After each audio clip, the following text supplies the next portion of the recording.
This season marks a new beginning. Witness the raw power, iconic sound, and pure speed from the historic Lotus 79. Experience the competition and glory days of early 80s open-wheel action.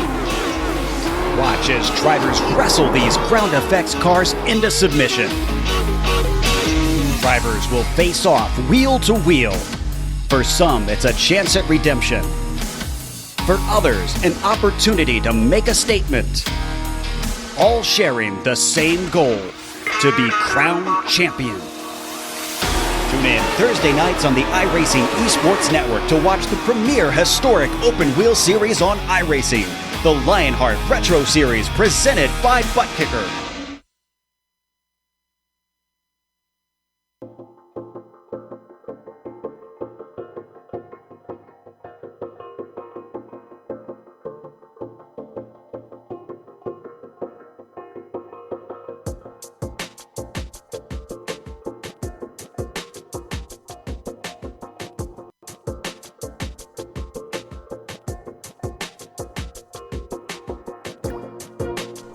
Hello from Dream Vacations. We look forward to helping you plan a cruise vacation where you can race your friends on the top deck while cruising the oceans. Or you can compete with your friends in style with virtual reality racing on board. If cruising is not for you, we can send you to Germany where you can challenge the ring, or whisk you off to Abu Dhabi to take on the world's fastest roller coaster in Ferrari World. Whatever your dream vacation may be, let Dream Vacations handle the details and make that dream into a reality. Visit us at www.travelwithanangel.com.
This is the original esport racing game. This is iRacing.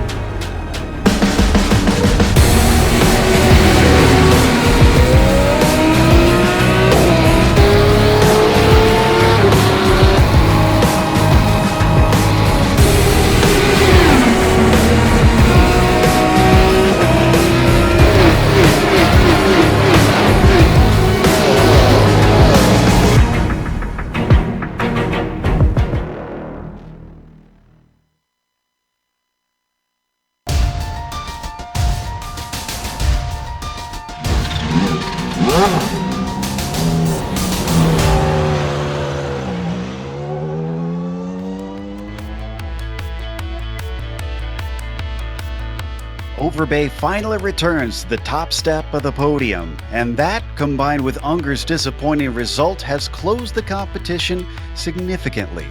Much like the draft battle we saw last week at Spa, Road America is sure to keep things tight, but Spa's wide sweeping corners are certainly not like the sharp 90-degree bends here in Wisconsin.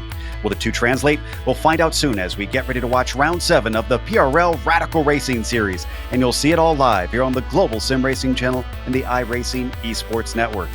Hi, I'm Joe Peak, and with me in the booth is Nick Schmeg. Behind the scenes is our director, Sean Crackers Ambrose, and he's using cameras provided by Dougie Beard. Nick, we're back at Elkhart Lake once again, and I expect it should provide the same action it always does. Yeah, I agree, Joe. I think it's safe to say that with what we know about Road America, we're going to see another thrilling race this evening. This is a track that brings out the fans, and it brings out the excitement as well, and the passion in all the drivers. A big reason as to why that happens here is because the track is just simply a blast to drive. It's 4 miles, or about 6.5 kilometers, rolling through the Elkhart Lake, Wisconsin woods and rolling green scenery, and amongst the 14 turns here, none of them are very similar to each other at all. After the long and steep uphill front stretch, you dive down into a series of fast 90-degree corners that slowly get tighter and tighter.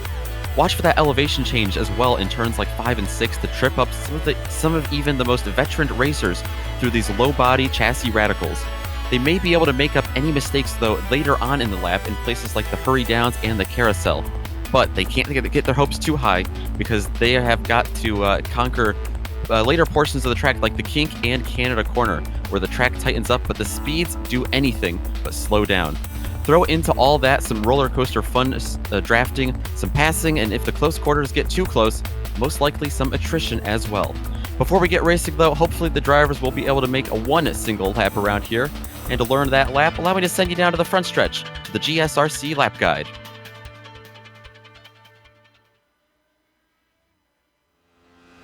All right, we've got Phil Lake and the GSRC Radical, so let's do a lap around Road America.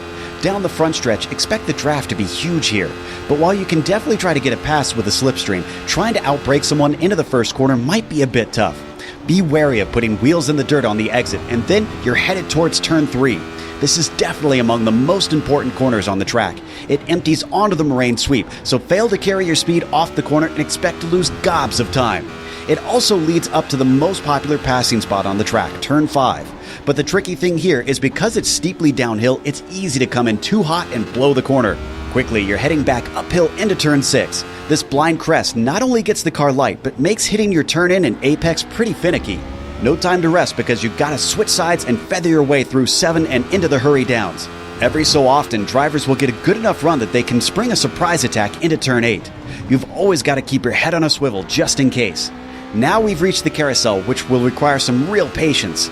Even though there isn't much in the way of braking, if you get too eager with the throttle, you'll understeer wide and have to lift. This can be costly since you won't be braking until Canada Corner, and it'll take away a ton of your momentum. Now, the infamous kink is easily flat out, but a too-wide situation might still be a bit hairy. Then you're weaving your way down through the kettle bottoms.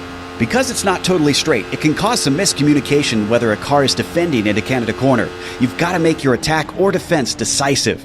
At the same time, try not to overshoot it by outbraking yourself because you'll wind up in the gravel. Ease back onto the power, and up next is Bill Mitchell Bend. It's blind, it's fast, and it's easy to lose the car, so don't take this one for granted. Finally, the last corner can make or break your lap. Get a bad run and you're going to feel it all the way up this steep uphill to the line. It can certainly make you vulnerable to anyone behind you, but hopefully you've kept it all together and have now finished a lap around Road America.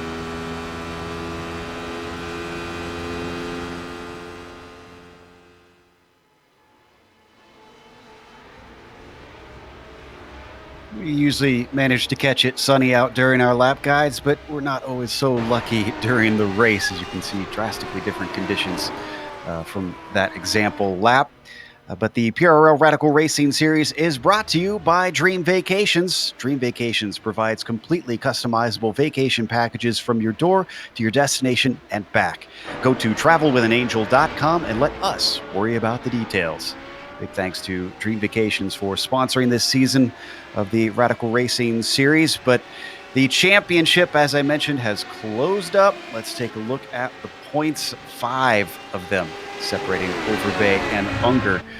Despite Unger seemingly having a little bit better pace than Overbay much of this season, Overbay has been incredibly consistent, and his first win really helped out a bunch. Eric Luke unfortunately had to take a drop week last week after his late race wreck. And you see Gunderson gains points with a nice 4th, moving him to 4th. That bumps down McLaughlin to the bottom of the top 5. Let's look at the team's championship. Nick, how does that appear right now? Yeah, well, lots to fight for over here in the team standings as well, and not quite much closing in for first and second. Left Side Drive Racing still at the top. They're now up to 286 points. Harmon and Unger looking awfully strong up there. They're 39 points over Blown Tranny Racing in second, and another big gap. And this is where it gets interesting. The battle for third place, Crash for Cash, is up here with McLaughlin and Wildridge. They're in third for now after being bumped all the way up to 6th. Only 5 points back, though. Christian Gritzko, after his second place finish last week, that helped bump the Project 2 Racing guys up to fourth. They actually stayed in fourth, but it closed in the gap quite a bit. Fraley's Auto Body as well in fifth. And if you're wondering where Michael Overbay and his team is, they're only 1 point off of this graphic in sixth with Alpine Stars Geodesic Racing. So lots of teams within only 9 points of each other battling for that third place position. Oof, that is very tight there. Let's take a look and see what this race holds in store for those teams. Maybe it could make a difference. It is round 7, as I mentioned. Now, they do still have a restricted fuel cell, and because it is a 45-minute race, it is a one required pit stop for fuel in this race. That'll make a big difference because of how thirsty this circuit is. They have an incident cap as well. If you fell afoul of that at Spa, not sure that we'll see some fall victim to it here at Road America, but you never know. They have no spare car to save them. If you get damaged, you got to come in and get it repaired, or it can just simply affect your lap times and you got to gut it out throughout the race. We saw that with Unger last time. That was partly to blame, we believe, for his slow pace at Spa with a wrecked front aerodynamic section of the car. Now, this series is brought to you on the iRacing Esports Network. Make sure and subscribe when you get the opportunity. All you got to do is go to their YouTube page and click the subscribe button. Not only will you catch the PRL Radical Racing Series, but all of the official iRacing World Championship Series are broadcast on there. We're in the midst of our qualifying. We got a little less than 5 minutes left to go. Padavani, Glitter Pants, has come back, and he's put it on the pole for the moment. But the almighty battle that is raging between Unger and Overbay currently sits in favor of the Australian. The number 19 is on the front row. Yeah, this is going to be interesting to see this battle kind of interrupted by Jefferson Padavani, his return, running a part-time schedule this year. I'm not sure how much the other drivers know of what races he's going to be able to run, but he's here at Road America, and for now, that's going to demote Unger and Overbay from first and second down to second and third. Well, the good news for Overbay is that Padavani is his teammate. Yes. And so Padavani isn't fighting for the championship. He is just here for the wins, which may mean he will go for the win. But with it being so late in the season, if he's in the position, I have to wonder if he'd be willing to hand it over to Overbay to help him in the points race. We've seen in the real world racing quite a bit, team orders and some different tactics run by teams. It'd be interesting to see, but by the looks of the pace that Padavani's setting out, it looks like he's going for this win himself. What if we could get our cameras on the number 11? He's currently sitting 13th. Stevie Ray comes on over from the Weekend Warriors, where he regularly races and runs that series. Has decided he enjoys prototypes of all types. And so the Texas driver here comes around to complete a lap in qualifying today, joining the Precision Racing League. Let's see if he can improve on that 2:01.1. He's going to cross the line. And that lap, unfortunately, is not going to count. Must have had an off somewhere. It'll be interesting to see for sure how Steve Ray handles this larger, wide-bodied, a lot different handling car here than the Spec Racer 4. They kind of look the same. The SRF, more of the starter Pokemon. It's evolved up into the Radical. So we watch Unger. That last lap, excuse me if I could speak, did not count for Unger as well. And I see that Christian Gritzko's had a recent good lap. He's jumped up to 6, got himself another podium, although maybe a bit of a surprise one after the end of the last race. If you haven't watched the end of Spa, definitely go see that. That was a crazy finish. Gritzko coming around to finish this final corner, as you see his teammate Rim Ambrosi pulling off to the side there. This is the Canadian with a flat 2 currently on the board. So he comes to the line, the number 28 puts in a 1:59.8, 4 tenths knocked off. That is good enough for third position inside of the second row.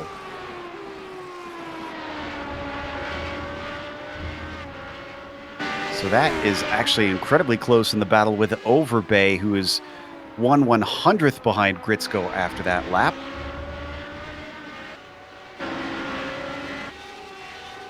Overbay currently leading Padavani, his teammate, around, giving him a little bit of a tow. And if they'll swap back around, with this being the last lap possible for Overbay, he's the one that definitely will want to get the tow.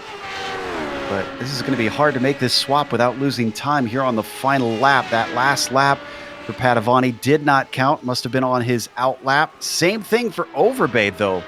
That one is another blank. He's only had one timed lap in. David Unger just came across the line, it looks like. Remains in second. Yep, and that's going to be it for his qualifying. He abandons this last lap. In fact, 20 seconds left, seeing who we have close to finishing theirs. And I believe this man, Curlin Andrew, the Texan, going to be the first to take the checkered flag here in qualifying as he comes up through Bill Mitchell Bend. Out of the final corner, the steep climb uphill. The checkered flag now waves on the flag stand. The banana split car coming to the line. What has he got underneath him? He actually doesn't even have a time yet. Now he does. A 2.5 is good enough for P11. Gritzko trying to improve as well. Comes up on the front stretch here. Sits in third now. He's going to remain there. That was about a second slower. About 0.2 slower. Gunderson is next across the line, and that lap not any faster from Matthew. Andy Spicer is going to be next. Take a glance at him coming up the hill.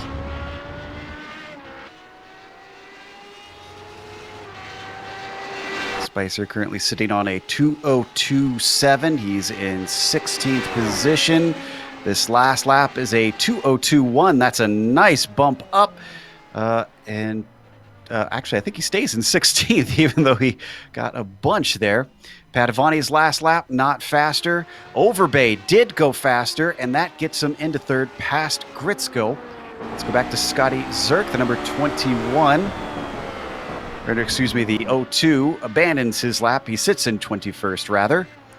Last car to follow him to the line is going to be a Bear, who is going to try and finish this lap, but it's not going to be any faster than his 2:03.8. So that is going to finish out our qualifying results and give us our starting grid. It is going to be Jefferson Padavani coming back on that partial schedule and taking the pole. David Unger has the leg up, at least for now. We'll see what the start holds. He'll be P2. Overbay on the inside of row 2 in third. Christian Gritzko, sort of a hot and cold driver, will start P4. Can he bring it home to the checkered flag today? Owen McLaughlin will be 5th with Eric Harmon starting P6. Then it's Eric Luke, unusually slow qualifying for the 09. He'll start 7th. Rim Ambrosi, P8 with Christopher Richards starting 9th, and then Mark File rounds out your top 10.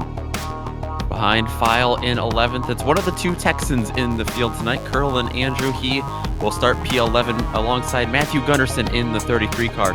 Paul Wildridge is going to be the Baker's Dozen position tonight in 13th in that 67 machine.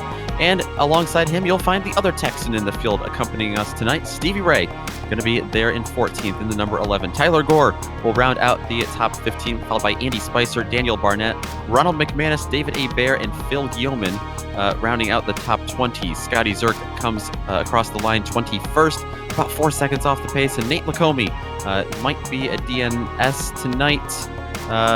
Looks that way, starting 22nd. Yeah, he is not signed into the session yet, and time is running out for him to get to the grid.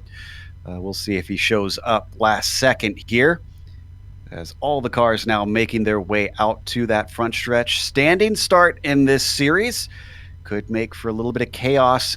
And awesome last week, Mark File falling victim to that. He unfortunately got bumped off the track when Gunderson got into the back of him before they even hit turn 1 at La Source.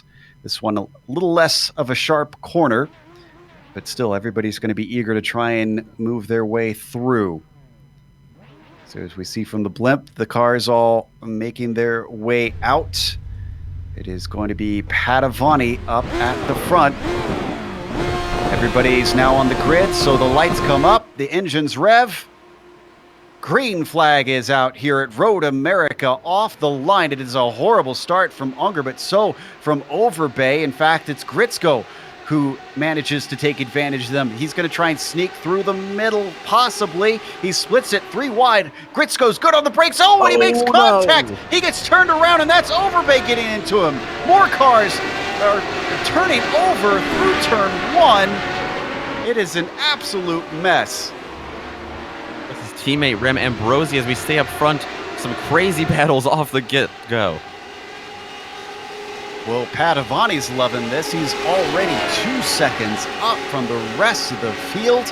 Unger runs in second place, and Eric Luke from 7th finds himself on the podium before the first 2 turns are over. Behind him, McLaughlin holds off Andrew. Richards also battling with Wildridge. Overbay does manage to get the car going, but how much damage does that car have? He's down to 8th.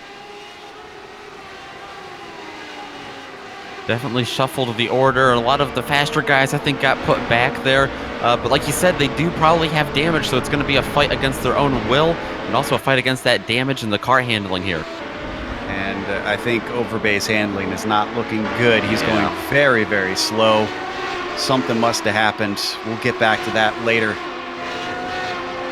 That's good news for David Unger, who continues to chase down Jefferson Padavani, but it's becoming less and less of a chase. Padavani's really extending that gap here on lap 1.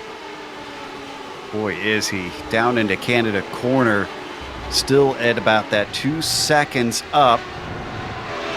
And don't count out Eric Luke. He's found his legs underneath him recently, having got his first win finally this season. So right on board with Curlin Andrews sitting P5, getting chase on McLaughlin. We could have a pass here down the front stretch. The slipstream pretty powerful. They come up to the first corner. He's gaining. The banana split car looking down the inside, but not quite far enough up the inside. McLaughlin's still going to give him space anyways, and effectively gives up the spot. Aggressive stuff from Andrew to take P4. See what kind of slipstream McLaughlin gets headed his way. He might be more worried about Christopher Richards behind him, though. He's tightened that gap as well for 5th. Richards, another one of our climbers, started this race in 9th. Seeing if he could get into the top 5. He's close behind McLaughlin, as we see from the camera view, but not close enough. Sticks his nose in anyway, and McLaughlin is very polite today. He still gives space. This actually allows his teammate Paul Wildridge to get up around the outside of Richards as we go to second place, where Unger suddenly finds himself overtaken by Luke. This was, well, let's get a replay of this because Unger just outbraked himself into 5. Yeah, that hard braking zone. It's a slight downhill there to the left-hander, and then it shoots you uphill into turn 6. And yeah, outbraked himself. And it looks like got up on the curbing as well. Had to recover. There's an open goal for Eric Luke, who slipped on by, but Unger looks like he wants it back pretty quickly. They're coming down the kettle bottoms towards Canada corner, and Unger makes his intent known early, tries to outbrake Luke into it. Luke gives him space, but he holds him off momentarily. It's going to continue on as they hit Bill Mitchell Bend, and this is a single file corner. Unger knows that he backs out. Whoa, a little bit deep into the final turn for Luke there, Nick. Yeah, I definitely don't think he was expecting that. You're just saying Unger was backing out, and that looked like the exact opposite there at the last second from him trying to overtake Luke in front of him.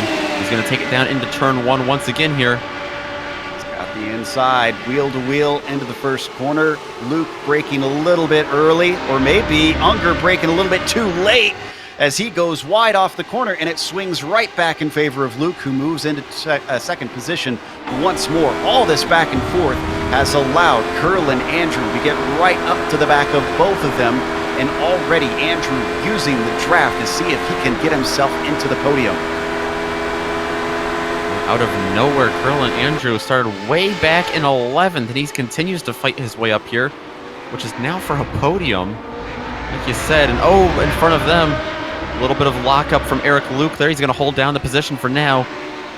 We're just getting awful tight, and there's getting to be more and more cars coming up to this group. Richards, Wildridge also starting to close in. McLaughlin ahead of them. Padovani seems to be struggling, though. He set the fastest lap of the race last time by, but he's losing ground quickly. It is 1 second between himself and Luke, and dropping.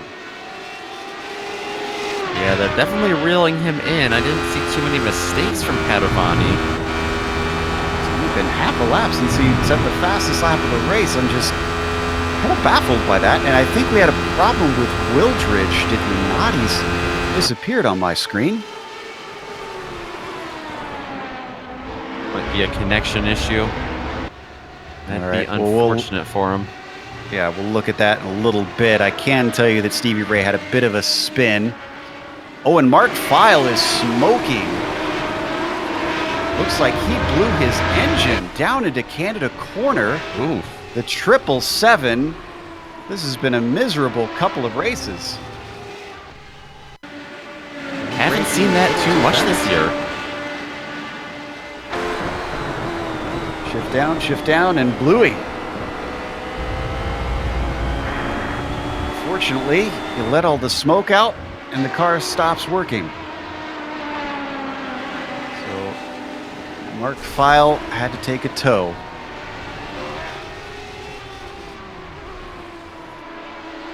Going to third place, where Unger, losing a little touch with Eric Luke, is still continuously under threat from Curlin Andrew.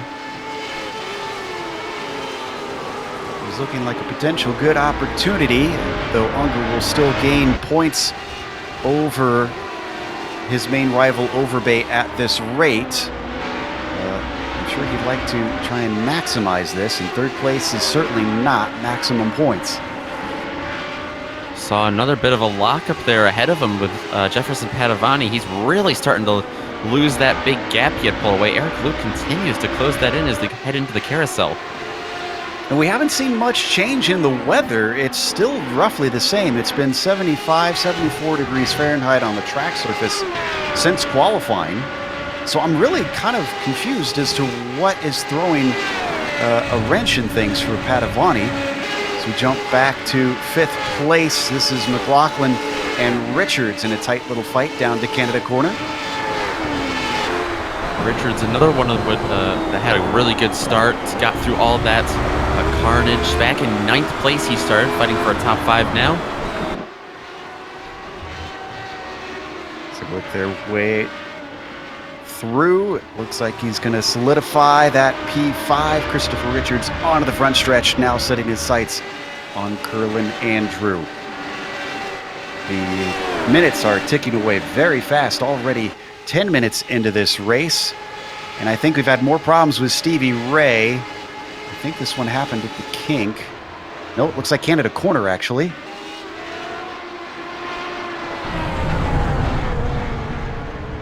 This car was already damaged, I think. Yeah, looks that way. Yeah, loose on corner exit there.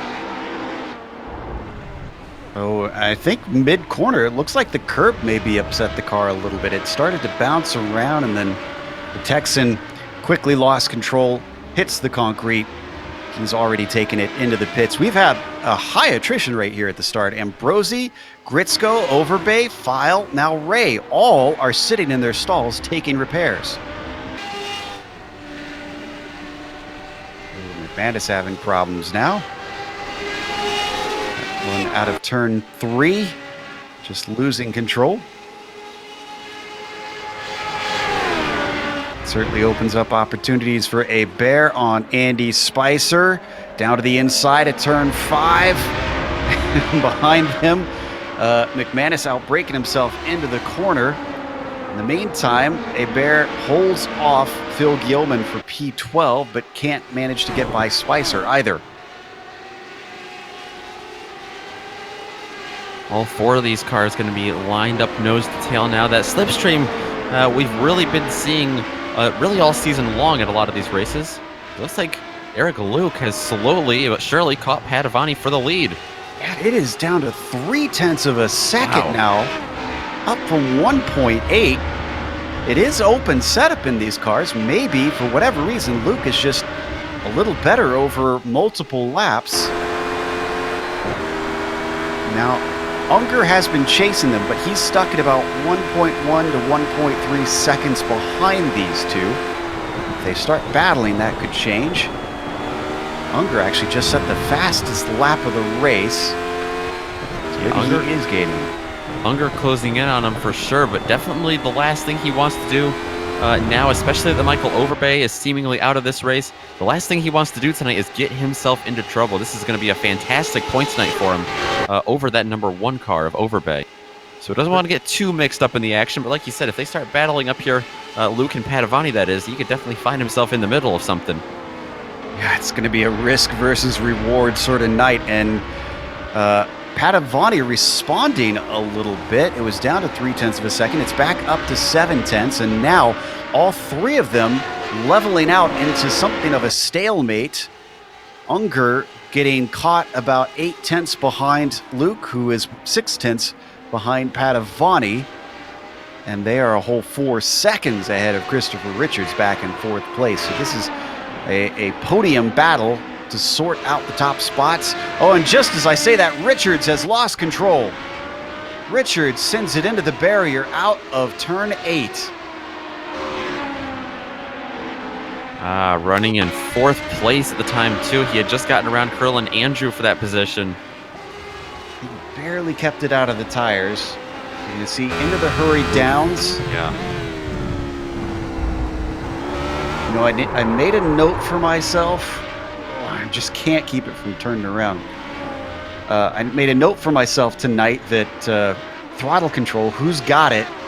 And I think it's making a big difference. We've seen many cars off the corner just completely loop it. Yeah, getting on that pedal a little too quickly and a little too aggressively has definitely caught some of these drivers out of their mindset. I think that's what happened at the start of the race too, when we saw that large accident happen. I think that might have kicked it off when Gritsko got the jump, but I feel like that opening accident, which I think we've got time for now, we've got the replay spooled up. I think it was mostly due to contact in turn 1 between Gritsko and I believe it was Unger.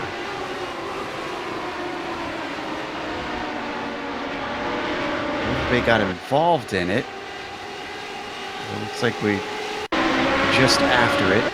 Yeah, here we go, down to the first corner. This will give us a great view from above. There you see the 3 wide.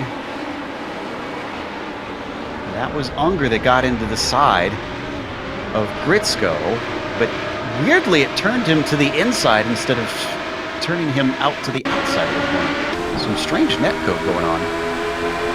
Yeah, must have gotten him a little sideways there. It looked like it initially did turn him to the outside, and I think Gritsko just really tried to rapidly save that car, and that's what jerked him over to towards the inside. You can see all the cars piling into him, unfortunately.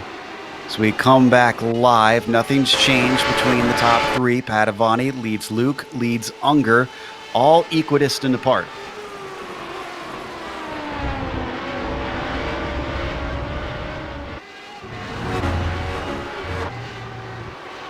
Getting close to this pit window. And I'm wondering if we'll see anybody try to take an early stop, especially with how these 3 seem to be stuck together. All 3 of them are going to continue on this lap at least. Let's give some credit, though, to 4th place, Curlin Andrew. He inherited that after Richards had his spin. He's got Owen McLaughlin still trying to chase him down. McLaughlin there, you see in the blue machine chasing the yellow car of Andrew. But he's not within striking distance, at least right now. That seems to be a lot of the drivers' issues here, just that kind of stalemate like you were talking about. These drivers get up towards the car in front of them, and then they just can't quite get up there and pass. They have all that dirty air in the wake behind them. It's especially like you see here on this long straightaway. Look at him pull away. Great run by Andrew to keep himself very, very safe from McLaughlin. They hit turn 5. Not going to be an attempt this time through. So who's been our hard charger through all of this with so many having trouble? It looks like Tyler Gore, I believe, has gained the most from what I can tell, from 15th to 6th. The 77 is within the top 10, but also sort of in, well, I was going to say he was in no man's land, but I think, no, he's not close to McLaughlin. So he's being chased by Christopher Richards, just trying to make his own way. Yeah, great drive for Tyler Gore today. Came off of a 8th place finish last week at Spa. Of the drivers that had early problems, we mentioned a lot of them went in for repairs. Well, Overbay's not given up. He's come back out, although he's 5 laps down. He had 10 minutes of repair. He's in 19th. Christian Gritzko, who was also involved in that opening incident, 12 minutes of repair. And he wound up 18th, also 5 laps down. So he and Overbay are close enough that they could wind up having a little bit of a fight for these lower positions. But at this point, it is essentially just a drive to see what scraps they can pick up. So let's go to 10th for Daniel Barnett with a side-by-side with Andy Spicer. Spicer comes out ahead, and that gives him one more spot up the field here. That blue car you see behind him is Paul Wildridge following in their footsteps as well. Wildridge had some problems in the race, but remember that lucky podium he wound up with last week at Spa with a very surprise 3rd place finish for him. As now he's going to get around Daniel Barnett, another spot lost for the 66.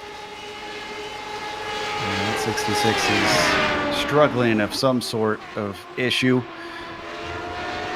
so hopefully he can get that sorted out. Most of our drivers have spread out pretty far, except for 4th place. Owen McLaughlin has finally reeled in Curlin Andrew. He had it down to less than half a second. He still got it down to less than half a second as the sun finally pokes its head out of the Hurry Downs and into the carousel. Can he do anything with this?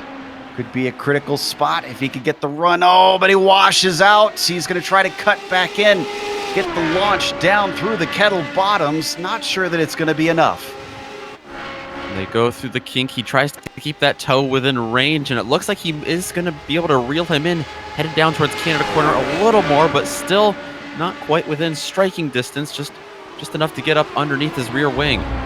Now, did we miss a pass between Luke and Unger recently? I thought Luke was ahead of David, but they are currently Unger in 2nd, Luke in 3rd for some reason.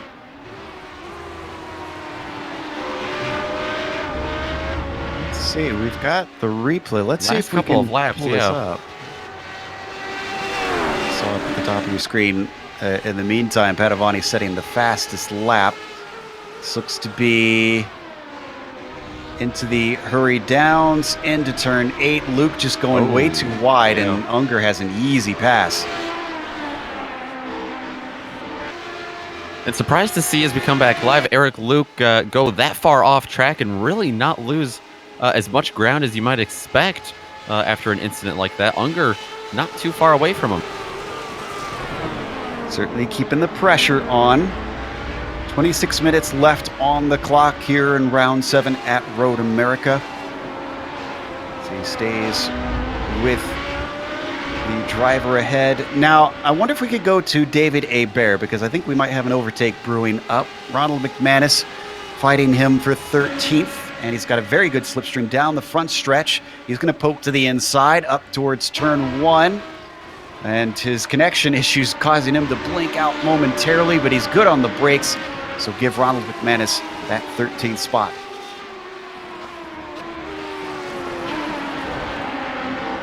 Bear going to try to stay in touch with him here down the long straightaway. Gonna try to reel him in. It's kind of hard to reel in a car blinking like that, but hopefully he's gonna be able to get up alongside of him safely here. He's going to take the inside, the Moraine sweep, giving enough of a slipstream, but he's not brave enough on the brakes. Oh! And Ronald McManus locking him up. A four-wheel drift through turn 5. He recovers, but not until he loses that 13th spot right back. Taking a glance at 6th place, the number 49. As Tyler Gore climbing all over the back of him. He's going to get a great opportunity here as they come up to the main straight. Don't forget, Gore also has his teammate Gunderson behind him.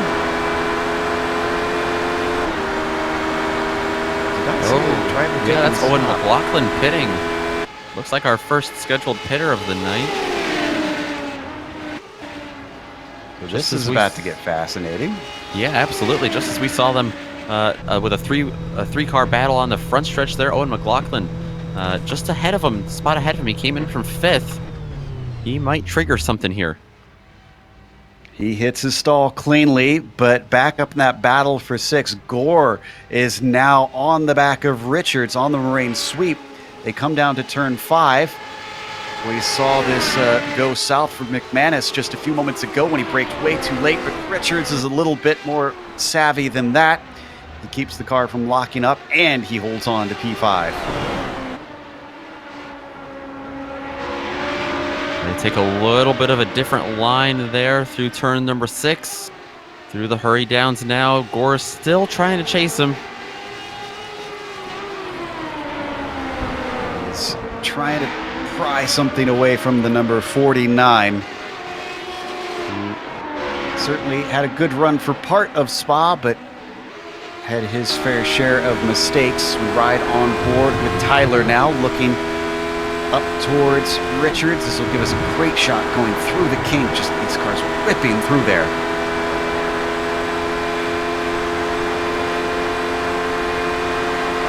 Keeps getting close, but just can't seem to get within attacking range. I can report that McLaughlin has come back out, and he's having to work with traffic. He just overtook Daniel Barnett to get into 10th. This may backfire, this early stop. Good news is he's got clear track now that he's gotten past those two. Meanwhile, David Unger has somehow reeled in Jefferson Padavani. Glitterpants is under threat. He's been leading for this whole race, but that is about to dissipate from the looks of it. Yeah, he's caught him for sure. They go down the Moraine sweep here. Headed down towards that hard braking zone, the downhill into the tight turn 5, the left-hander. Unger taking a peek. He's going to duck back in line for now. Padavani a little defensive there as they get up wide on the curbing. Unger looking for those max points I was talking about. So far, this race has really been falling into his lap. Even though he had a chaotic start to it, Luke, who got by, gave up the position through his own mistake. Unger back to P2. Now he's reeled in Padavani and is certainly looking to see if he can manage to get himself another win. Some more drivers pitting. Daniel Barnett and Andy Spicer both in.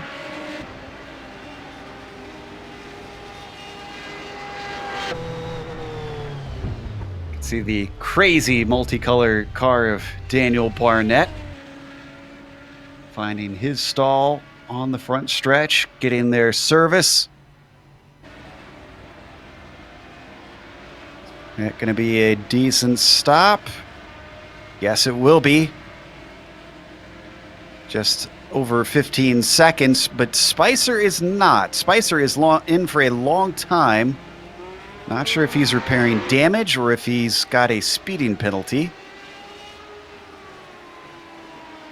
I think it's some damage because he's still in there past an extra 15 seconds. Battle for 5th place brewing right now. Christopher Richards still holding off Tyler Gore. Remember, Tyler Gore, actually that's going to end because Tyler Gore and his teammate behind him, Matthew Gunderson, are going to be our next 2 pitters of this evening. Sounds like some definite planned stops between those two. So let's go back up to the front because Unger's still right underneath Jefferson Padavani. As they come down the moraine sweep, they're going to put a lap on Scotty Zerk and then come back to the racing line, braking for turn 5. Not going to have an opportunity. See Zerk going way wide behind them, just trying to stay out of the way. I think I'd say both drivers look like they are hustling these cars. Absolutely. Just hopefully they don't overdrive those cars. It's so easy to do here at Road America. Stick a tire out over the curb and get launched the wrong direction. Hopefully they are able to keep it under control. From what we've seen so far, though, both doing phenomenal jobs of that. So out of our drivers who have pitted, McLaughlin is our highest. He actually just leapfrogged Gore and Gunderson, who came out right behind him. That moves McLaughlin up to P7.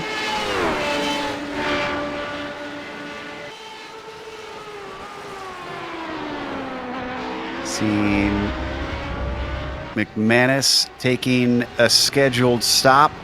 Still waiting on Padavani, Unger, Luke, Andrew, Richards, Wildridge, Hebert, and Gilman, as well as Zerk, to take scheduled stops.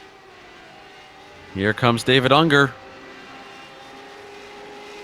Wonder if this is going to allow him to leapfrog our leader, Jefferson Padavani. Luke stays out. He's going to try to jump Padavani using the very strategic Unger cut.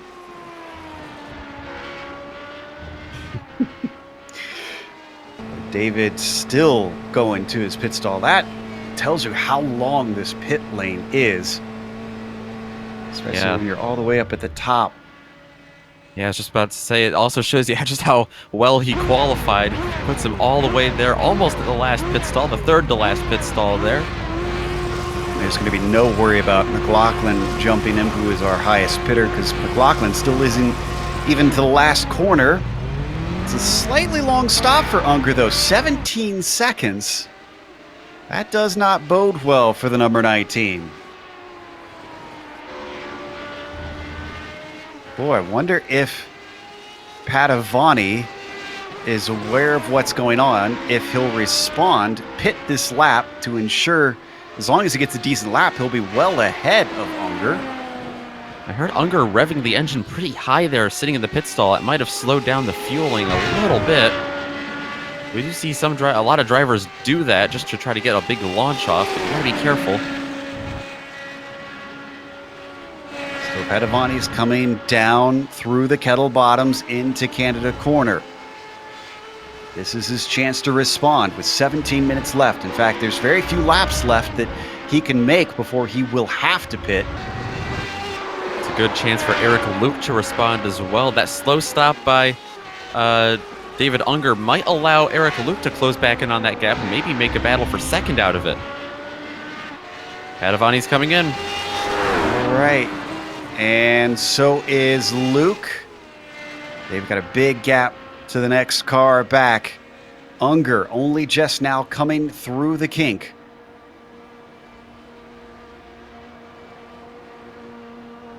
I suspect we're seeing the closing of the pit window because Curlin Andrew following them in. So is Christopher Richards. Paul Wildridge still has quite a bit to go. In fact, he's still behind David Unger, even after David Unger has taken his pit stop. Padavani's gotten to his stall. So has Luke.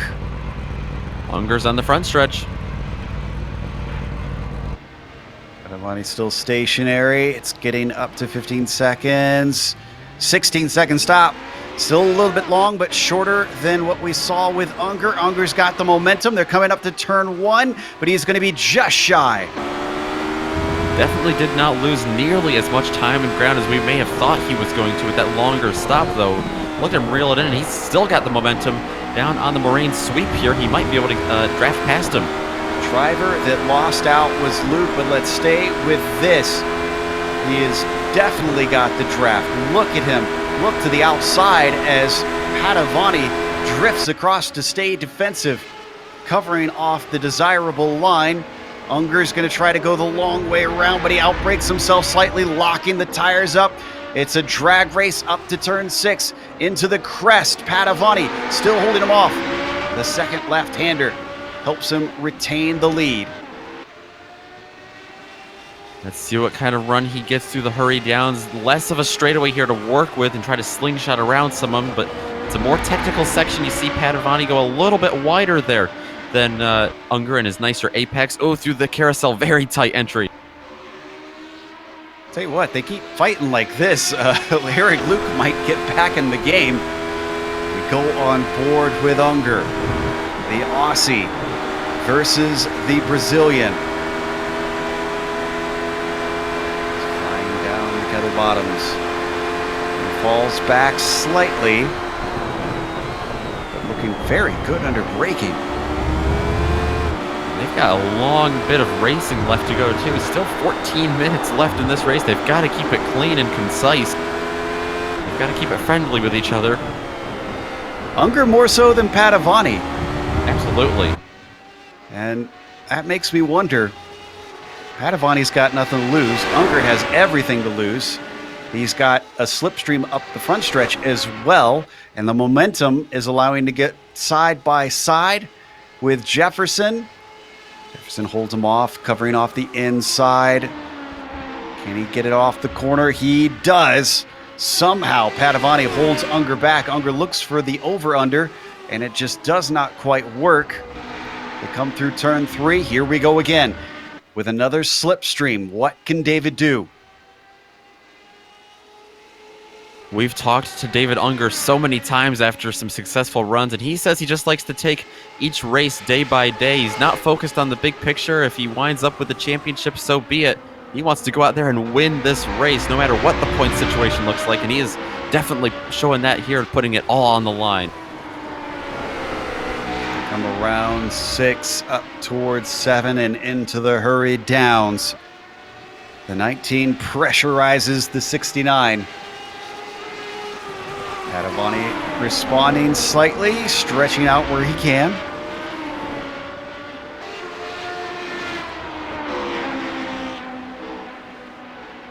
Not missing much else throughout the rest of the field.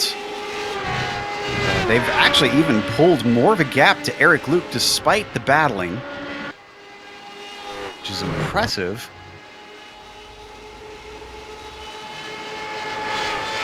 So most podiums of the season still belongs to David Unger, even though he missed out last time. Kerwin Andrew behind them, trying to shake off Matthew Gunderson. This is coming through the kink. And that was swapped around, if I'm not mistaken. Yeah. We did see Kerwin Andrew in the first green flag stint of this race battling with Tyler Gore. That has swapped, like you said. Padavani's wrecked. Padavani no. has come off course, and he had help. This was into the final corner. Little bit of a bump from Unger. You're right. And we haven't seen anything in the chatter from Padavani. There you see the onboard, the definite contact between the two. That pushed him down to 3rd as Luke then got by. But Unger already got some complaints from Gritsko for the opening incident. So I'm not sure if the other drivers are going to be very happy with the Aussie. Yeah, not making too many friends tonight. Just to defend Unger a little bit here, I mean, you could see the smoke come out from the rear tires. He locked up the brakes as soon as he realized he was about to make contact with Padavani, so he definitely tried to stay off of him there. And it almost looked like Padavani got a little loose on his way into the corner, so I wonder if he was slower than he expected. So yeah, I mean, there's a lot of factors that could have gone into that. As we jump back to 4th place, Owen McLaughlin currently ahead of Christopher Richards. Last time Owen McLaughlin was in 4th, he was battling for a podium. It's not really so much this time, but as you said, he got surprised last time. You never know. Oh, there was big trouble behind them. Is this Matthew Gunderson? Just took a hard hit. think this was in turn 7. He was trying to chase down Curlin Andrew. Took too much curb. Oh! It's Not pretty. It's not the wreck that hurts, it's the sudden stop. And Matthew Gunderson, unfortunately, got a lot of hurt there. Had to take a tow. We come back to that battle for 4th between McLaughlin, who goes off track coming through Canada corner. Richards easily takes that 4th place away. All of a sudden, handling just going away for these drivers, and the track temperature and the conditions really haven't changed much. We've seen the sun peek out occasionally. It's gotten mildly hotter. It's 78 degrees on the track surface now, but that's, I'd say, a relatively small difference. I think the big difference for these drivers is the fact that they are just getting late in the race, and everyone is close to someone else. Just they've got something to fight for here. And they are a lot of times just overdriving themselves. Certainly do. We continue to watch Richards and McLaughlin fight it out for P4 with less than 10 minutes to go. I think McLaughlin a little too far back down this stretch. To find out once they hit the braking zone to turn 5. Indeed, Owen just going to stay in line. Let's run you down some of our drivers just to get you up to speed on what's been going on in this race. David Unger, he started in 2nd place on the front row, and he has only led a few of the laps. He eventually ran into the back of Jefferson Padavani. That spun Padavani around, and that handed David Unger the lead. He has not looked back since. To 2nd place, which is Eric Luke, who inherited it because of Padavani's problems. But Luke has been struggling for pace today. He had some luck go his way for turn 1, where a lot of cars in front made a mad scramble due to an incident. That promoted him to the top 3. Since then, 2nd is the best he can do. Jefferson Padavani, who has led the most laps of anybody in this race, unfortunately, is going to be kicking himself after this one if things stay how they are. He runs in 3rd position. Behind him, it's a long ways back, 13 seconds to get to Christopher Richards, who certainly is having a titanic bout with Owen McLaughlin, who rounds out our top 5. But Owen, you can see in the blue machine, is not giving up on this. He's staying right on the back of Christopher. Nick? Yeah, and he's got a little bit of pressure from behind, not nearly as much as Richards has right now from McLaughlin, but Curlin Andrew is behind him in 6th in that banana split machine, the number 12 car. After starting 11th, he's had a good, for the most part, quiet run, I'd say, up to this 6th place position. We saw him battling earlier with Tyler Gore. That battle has since dispersed. Gore finds his way up in 7th after his teammate Matthew Gunderson wrecks out of this thing. And so 7th place for the number 77 right now. He's got 5-second gap over Eric Harmon behind him. He's the next driver on the grid back. Eric Harmon, it is a massive gap all the way back to Daniel Barnett, who has just overtaken David Hebert for the 9th place position. There is a minute difference between Harmon and Bennett, which is about half a lap around here. That should tell you what the situation is looking like on lapped cars. Only 13 remain on the lead lap. Granted, we have only 18, now 17 still running. That Gunderson had his problem. 4th place, not giving up on that because Owen McLaughlin taking a poke at Christopher Richards. That gives Curlin Andrew the chance to try and reel them both in. They come through the kink. Can Andrew maybe have a chance? He's carried his momentum well through that fast right-hander. It is a traffic jam all of a sudden. They've got to keep themselves off of each other here. Doing a good job of that so far. Trying to get as much of a run as they can on the car in front of him while still trying to defend, especially Owen McLaughlin, who is, unfortunately for him, stuck in the middle of this. Going to work their way back onto the front stretch. That was a good corner exit for Christopher Richards and for Curlin Andrew as well. Andrew might be able to reel in the number 5 in front of him. He's trying. He's only got 5 more minutes to do it. As they come down the front stretch, it gets down to 2 car lengths. Not quite one by the time they break, so they've all got to stay in line. Richards probably looking over his shoulder, seeing 2 cars getting closer and closer, and that checkered flag can't come soon enough. Yeah, it's looking like it's going to come in about 3 laps for Richards. He's got about 12 miles of racetrack to defend. It's going to be hard because here comes McLaughlin down into the the 5th corner. A little too far back, but threatening. We ride on board with Richards. Seeing that bright blue car continuing to weave back and forth, hoping that maybe there's going to be an opening somewhere. You can see him in the mirror there as we look back, continue to just make jabs at that position. Takes a little bit of a peek on corner exit, headed down into the carousel. A bit of a different apex here. You can get a lot of different racing lines, a lot of different strategies through the carousel to get maximum speed headed down into the kink. We go to 10th place. I've been keeping half an eye on this, and Abe Bear has got Andy Spicer coming up the outside of the front stretch. But don't look now. He's also got to worry about Paul Wildridge behind both of them as they break for turn 1. Abe Bear a little bit stronger. He's going to stay ahead of Spicer, but it's looking like a bit of a dying effort to try and keep that up. Looked very close for contact there on the front stretch between Abe Bear and Spicer. You see Spicer come right back at him. I think there was contact because Spicer's looking awfully aggressive here. He's got a nose in as they come down the moraine sweep. Is this going to be enough, or does he need to be closer than that? And it is going to be enough because Andy Spicer spins! And unfortunately, Paul Wildridge is the innocent victim. Yeah, terrible place to be for Paul Wildridge. He got a surprise last week late in the race. He gets one this week late in the race, just a much different surprise.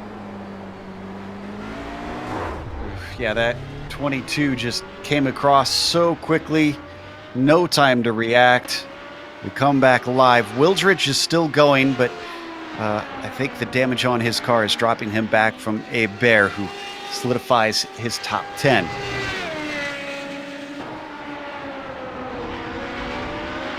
Let's go back to that battle for 4th, which is still being led by McLaughlin. Richards giving chase. And Curlin Andrew, the last in the line of 3. Yeah, Andrew looks to be sizing them up here. McLaughlin looked a little bit wide there as well ahead of him. Wide is what you don't want in the carousel, that's for sure. Those marbles probably building up now. And Andy Spicer has taken a tow after that damage. White flag this time by for David Unger. This is not all gone his way, and he had a few crises along it. Certainly did not get the cleanest of first corners that he probably would have wanted, and then later on did not get a good, clean final corner on top of that. We take a back look at 4th place. They make their way around Phil Guillaumin, lap traffic. Bit of a stretch now for Owen McLaughlin out there, but it's really Richards versus Andrew. But look at how close Richards closed into that gap he had with McLaughlin in front of him there. This is going to be tight all the way to the end. So come down the moraine sweep. Richards going to try and reel him in, and in fact, he's starting to do so. Car is getting closer, bigger in the mirrors. Does he poke his nose out? He takes a look at it. He thinks about it. He tries to go deep on the brakes, but he can't go quite deep enough.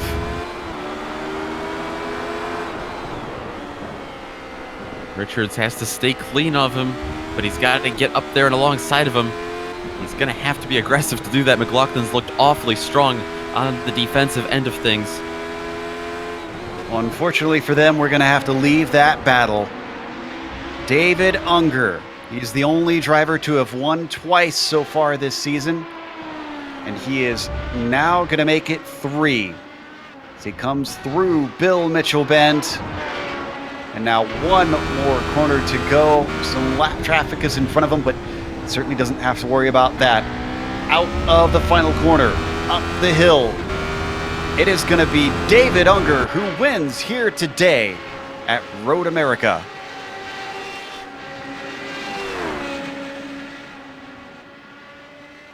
Eric Luke comes across in second, and problems for Christopher Richards. He's going to lose not only the battle to McLaughlin in front of him, but also Curlin Andrew going to get around him. Oof, disappointment for him after all is said and done. McLaughlin does get what looks to be a 4th place.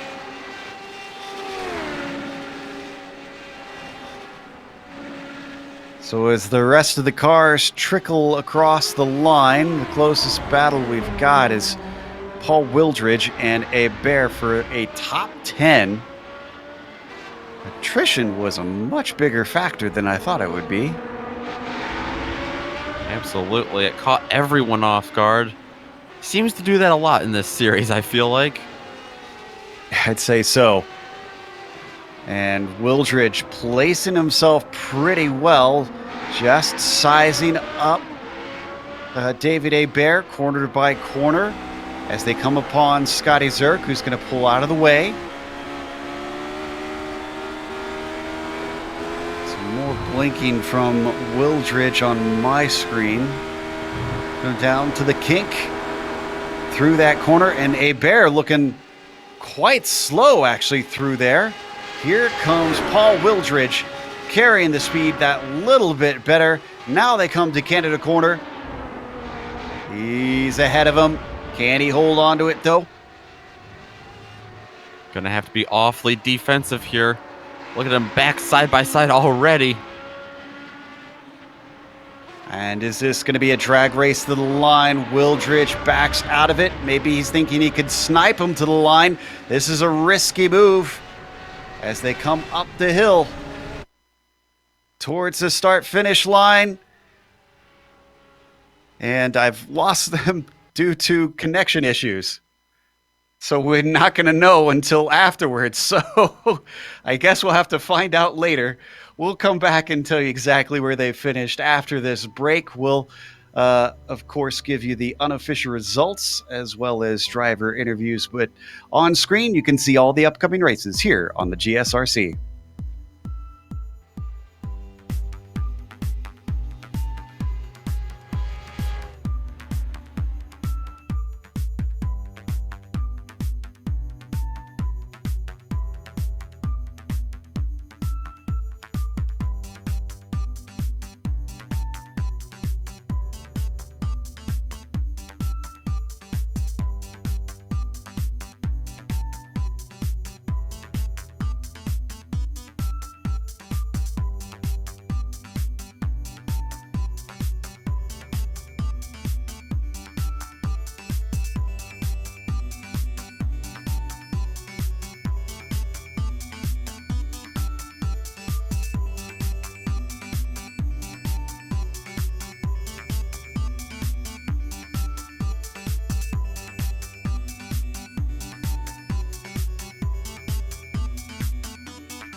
Hello from Dream Vacations.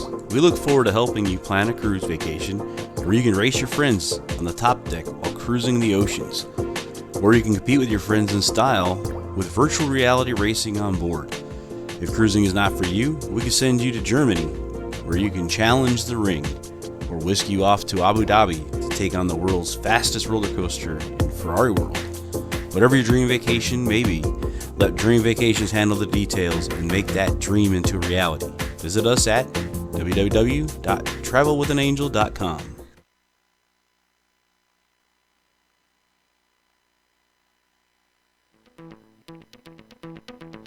Welcome back to Road America. We just watched round 7 under these gloomy skies, but it was not gloomy on track. It was all excitement. And David Unger here takes the victory, his 3rd of the season, basically almost taking max points since he did not take the pole here today. He missed out on a couple bonus points. Eric Luke is going to follow him home with Jefferson Padavani finishing in 3rd after starting it on the pole himself. Owen McLaughlin takes 4th place, and Curlin Andrew finishing in the top 5, having started in 11th. Christopher Richards with the 6th place, and then Tyler Gore was a little higher up earlier on, but falls back down to 7th. Still not bad considering he started 15th. Daniel Barnett, even better than him, going from 17th to 8th. David Hebert did 2 better than him as well, going from 19th to 9th, and then Paul Wildridge gets a top 10 today. Behind Paul Wildridge is the last driver that will finish on the lead lap, Eric Harmon, in the 617 car, gonna come home in 11th place. Behind them, you have the drivers that are all 1 lap down. And despite being 1 lap down, they each gained 6 or 7 spots. Each Ronald McManus gaining 6 spots up to 12th.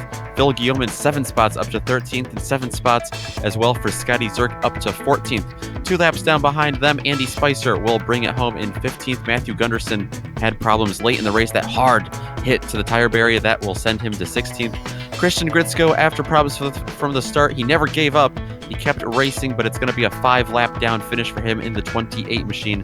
Not the day in the points that either him or the guy behind him, Michael Overbay, would like to see. Also 5 laps down, 17th and 18th for those two. Stevie Ray, coming over here from the Weekend Warriors, unfortunately ran into some problems. He's going to come home in 19th. Mark File, 20th. Rem Ambrosi, after a little bit of a liftoff on lap 1, ends up on the wrong side of things in 21st. Nate Lacombe, going to be a DNS in 22nd. We've got our winner ready to talk to us, David Unger, who takes his 3rd victory of the season. David, you managed to finish on the top spot, but it was not clean the whole way. You had 2 different instances of contact today. Tell us a little bit about the first one on lap 1. Yeah, g'day guys. That first one, Christian came up a lot faster than what I expected. I was already braking, and I didn't actually realise that he was right beside me, or even in front of me, as I went to turn. And I tried to duck in behind him, and I just misjudged it. That explains it then. It's unfortunate that it caused a little bit of chaos for some drivers behind. But then you put your head together and you tried to chase down the lead. You were chasing Padavani for much of it, and then suddenly you got into the back of him. We were kind of debating what exactly caused it on our end, but it's always different from inside the cockpit. So what's the story for you? Well, I've had an opportunity to look at that replay as well, and we both braked at the same time. He lifted. He slowed a lot more than what I thought. If you look at the replay, I'm actually still under brakes when I hit him. Unfortunately, just one of those things. He slowed a lot more than what I expected, and I couldn't avoid it. That sounds pretty close to what we kind of figured happened from us watching it a few times ourselves. Regardless, you extend your points gap. Your main rival, Overbay, has a bit of a bad day, and this leaves us with 3 rounds to go, and you now finding yourself, I want to say, into the double digits ahead of him. Uh, I mean, what does that say to you coming into these final rounds? Does this change any of your approach, or is this same as always? Same as always. I've got to keep my wits about me. Um, I'm racing against good drivers who are easily capable of beating me on the day. Um, I've got to try and keep it as clean as I possibly can. Absolutely. And again, congratulations on that victory today. I'd say your pace looked like it deserved it. Well, it's on a bit of a sour note because of those two incidents, but thanks very much. That was Dave Unger. Obviously, not happy to win it in the situations that he did, but a driver who followed him home was Eric Luke, and Nick is going to be talking to the second place finisher. Absolutely. Eric Luke, we just talked about the lap one incident there with David. I'm interested to see your perspective, though, from it, because you started way back in row 4 and you fought your way up to a second place finish. It's a unique situation because I went and I jumped in and looked at the replay afterwards, and it's kind of a split call. Looking at the replay, it looked like Overbay had to back off, and when he did, that's when Gritzko went up the inside. And I don't think, and I don't know this for sure, certain, and it's not a, no. I'm not trying to assign blame, but I don't know if Gritzko would have made the corner or not. If he would have, he wasn't given the opportunity. So it's. I think the stewards are going to have a hard time judging that one. Yeah, for sure. It looked like just some hard racing from the get go, at least from my perspective of that as well. We saw a lot of battles in front of you. You couldn't quite reel in the likes of Padavani and Unger for the most part, but did you think if they really got battling, you might be able to steal a win here tonight? I didn't think I was gonna. Actually, I didn't think I was going to end up in second to begin with. It was another race just like Road Atlanta. I had opportunities. I just made way too many mistakes. I'll chalk that up to a lack of practice time here. But with the amount of mistakes I made, there was no way I wasn't gonna steal anything unless something tragic happened to the two up front. Yeah, absolutely. It is your fourth top 5 of the season, though, so some pretty good results, I'd say, out of 7 races. Heading on over to Sebring next week. You excited to go conquer the bumps there? Sebring is going to be, we'll call it interesting in the radical. I haven't raced there in the radical yet, so this is going to be a chore. It's going to be chill. Absolutely. We can't wait to see that race, and hopefully we see another good result from you, and we get to talk to you again soon. Sounds good. I appreciate it, gentlemen. Have a good night. That was Eric Luke, second place. And third place has also joined us. Jefferson Padavani comes in at the bottom step of the podium. He started the reverse up on the pole, but before we get to the end of the race, Jefferson, we noticed that you had a 2-second gap early on, and then very quickly it seemed to come down. Was the car not good over a long run, or what happened? Oh, good evening, guys. Joe, you are talking about just at the beginning or on the end of the race? The first, I'd say 6 or 7 laps. Suddenly, it seemed like you lost pace, and both Luke and Unger just Oh chased yeah, you down yes, very yes, quickly. yes, yes. I realized that my throttle wasn't going full sometimes, so I have to kick him a little bit to start again. But I was not having power with the throttle was not getting 100%. It was like Oh. 95, not 4. But this doesn't really compromise the result. And speaking of the results, obviously that was influenced by you having a little bit of contact with David. Now, we got to hear his perspective. What about yours? What is your take? Have you had a chance to look at the replay?